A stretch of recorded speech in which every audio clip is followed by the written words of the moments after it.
Absolutely. Delayed You know what I mean? gratification, man. Yeah.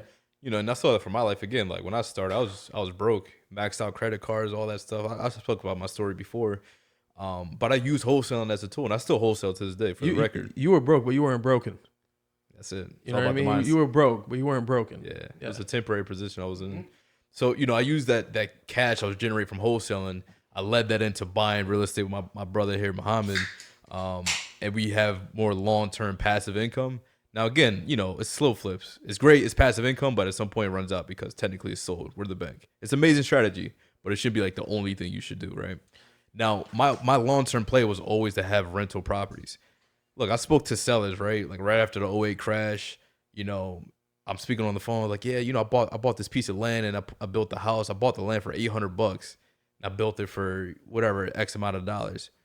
And like the Outer Banks, for those familiar in North Carolina.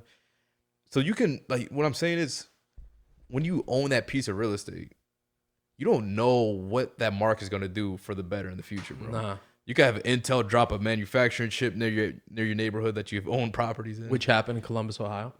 Exactly. Yeah. Elon Musk could drop a man. You don't ever know that. So that appreciation aspect, that potential for the future, man, is unrealized gains. It's amazing. Yeah. So I say that to say I kind of went up to a rant, but I use that cash flow, that cash to lead into temporary cash flow.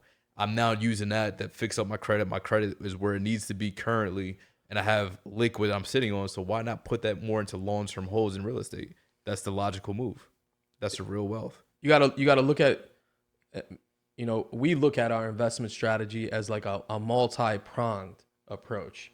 You have your long-term holding, you have your short-term transactional funding, which is your wholesale, your sales, your flips, right? There's a long-term holding play, which is your rentals. There's a land deal play, which is like a sub area, which is one of the dopest parts, I'll be honest, between selling and not selling. You create residual income without the liability. If you guys are interested in that video, like seller finance and stuff. Yeah, if you guys are interested in the video about slow flips, there's a video in this playlist that'll take you through the 10 steps of getting into slow flipping. And then once you're comfortable and you're in a position where you could take on a flip and you have the boots on the ground, the contractors, you have the knowledge, you understand the market, you know what a good deal looks like. Yeah. The next logical step is to take down a deal.